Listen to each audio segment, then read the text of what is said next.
Now, Washington Mornings on the Mall. 105.9 FM. And AM 630. WMAL. 6:37. Happy Monday morning. Brian Eamon, Brian Wilson with you. Major Garrett is here, White House correspondent from National Journal. Great to have you in, Major. Good morning, one and all. Good morning, Brian and Brian. Yeah, I like that. Yeah. You wrote a piece in National Journal, All Powers. That's my column. The piece was entitled "Uh-Oh," explaining the slow-moving pace of the recovery, or perhaps the double dip in Europe, and how it could impact the president. You want to expand on that topic? Yes, and one thing I try to do with my column is to get ahead of the curve. And what you saw this Sunday on almost every Sunday talk show was suddenly people saying, "Wait a minute, what happens in Europe affect the U.S. economy? Could it affect the U.S. election?" Well, I wrote that last Tuesday, published on Wednesday in National Journal. And what I've concluded is, look, the European situation is going to move in slow motion from bad to worse to catastrophic. And there really is no U-turn, not in any near term. Yep. There just isn't. What we've listened to for the last year and a half in Europe is a lot of politicians saying very genteel, as European politicians tend to do, things that they don't believe, that they know are not going to happen. And eventually, you can keep saying to people that nothing bad is going to happen, nothing bad is going to happen, we'll have these agreements, we're going to fix our fiscal future, and no one really intends to do those things. And now, the chickens have come home to roost. And the Greeks are not going to live under austerity any longer. The French and the Spaniards aren't either, but the Greeks will go first. The Germans will impose austerity. The Greeks will fall out of the European Union, out of the Eurozone, and they will already, right now, there is a gray market trading and a new drachma, which will be the currency of Greece. And if that contagion spreads to Spain and Ireland and Italy, then the Eurozone, which is already in recession except for one country, Germany. You take the 17-country Eurozone, subtract Germany, it's in a double-dip recession of a significant level. Mm-hmm. You will have bank panics, you will have more clashes in the street, you will have riotous behavior, and you will have a market that begins to implode for U.S. exports, and that will be a bad thing for the U.S. economy. And it will create another level of instability, I predict, deep in the summer, and I think it could very well affect the psyche of most American voters as they think about our economy, our economic future, and that cannot possibly be good news for President Obama.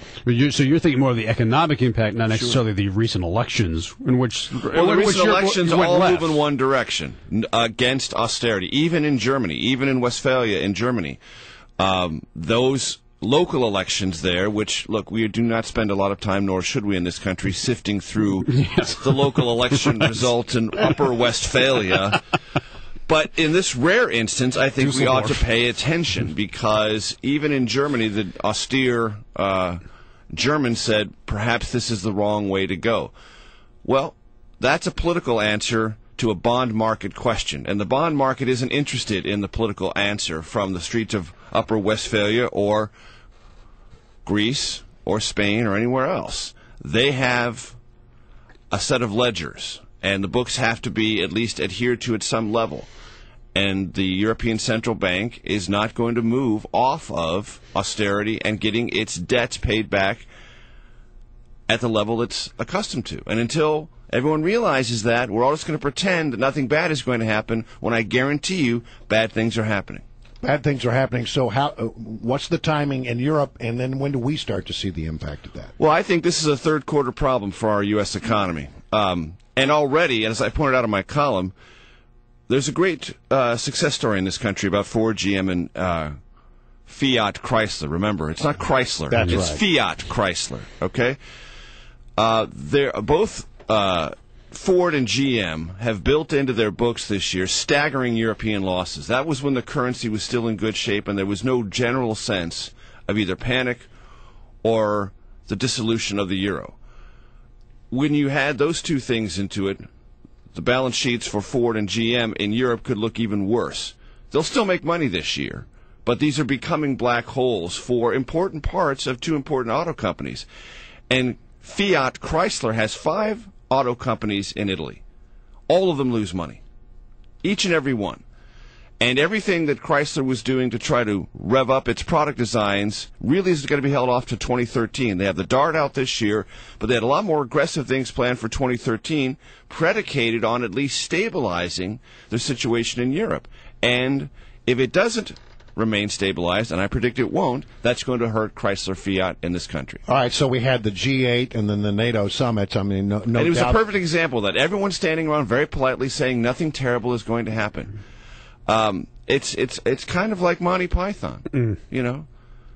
Still fighting, still doing well, you know. Just a little scratch, you know. It's not just a little scratch. Blood is seeping out of the wounds of Greece, and it is going to happen in the whole body of the Eurozone sooner rather than later. But some people say, well, the United States still can have a firewall even if Europe goes under because it doesn't impact us or won't impact us as much as it used to back in the day. Well, that very well may be true, but the president can't afford, and our economy is not interested in, a 0.5 point loss in gross domestic product. And that's the least catastrophic projection of a complete implosion in Europe. You don't even need a complete implosion in Europe.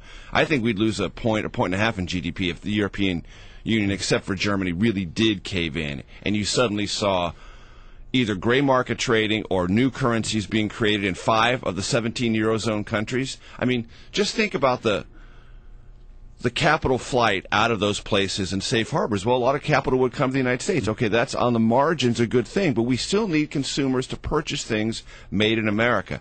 And we need those within the investment community in this country and globally to maintain a sense of confidence about the global economy's future. A catastrophe in Europe dampens all of that and lessens our ability to move up the growth scale as opposed to down it. This election is all about the economy. It right? seems to. I mean, look. The administration knows that, right? Look at the numbers from last week's New York Times CBS poll. They're the newest numbers. They're consistent with every previous number, so I believe them. 63% said jobs and economy was the number one issue. The second issue, rating at 11 percentage points, was federal deficit. So written broadly, fiscal economic issues are the dominant issues for 73%, not of adults, but of registered voters. That blots out everything. Wow. That blots out everything.